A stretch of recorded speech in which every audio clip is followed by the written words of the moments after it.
All right, so this cup, right, and its contents represents us, right? And you know what we do every day, right?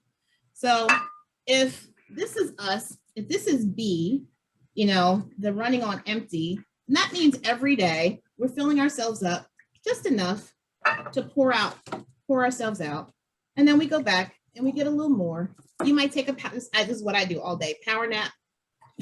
So you can go back in and work another 6 hours, right? And this is just a vicious cycle that we repeat day after day after day, right? So you're replenishing just enough, but then you're still pouring all of yourself out for the people that you love, for the work that you do, for just the things that need to get done. And as women, I always say we do whatever comes next. We jump from the next thing, and they can't see me. We jump from the next thing to the next thing to the next thing.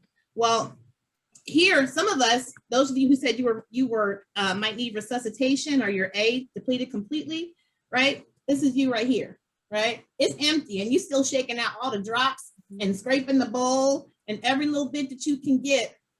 There's nothing left, and you're still trying to give and pour from this empty place, this empty vessel.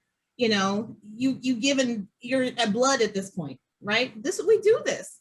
This is a reality. And those of you guys who chose C, the maintaining, right? This is intentional self-care, right? So you're pouring out, but you're saving a little bit for you.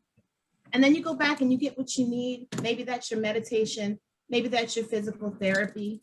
Maybe that's your vacation or your rest, but you're pouring out and you're saving some for you. And you're being intentional about going back to get what you need in order to maintain, in order to keep going. This is a healthy place. This is self-care. This is boundaries.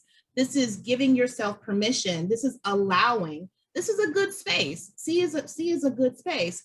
But what if, instead of continuously pouring ourselves out, what if we just stood upright in all of our glory and splendor, and we just allowed ourselves to be filled?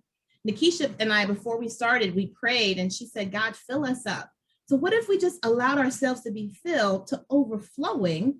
Don't everybody eat from here, right? Mm-hmm. Do you see how when we allow ourselves to be filled, when we don't get into that space of pride, or we don't get into that space of even shame, we have a tendency to shame each other as women if we're not doing it perfectly, or if we're not doing it all. If we could get to that place of just standing upright to be filled to overflowing, it's a whole different kind of energy. And guess what?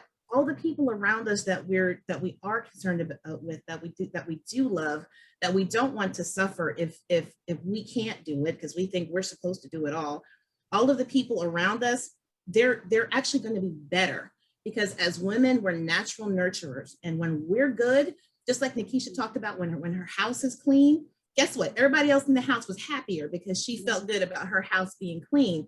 Everything, we touch everything in our world. So that means our friendships are better, our marriages are better, our relationships with our kids are better. We're better at work when we feel whole. So, even to change the idea of what it means to pour yourself out, what if you fill yourself up, or allow yourself to be filled to overflowing, and then there's enough for everybody.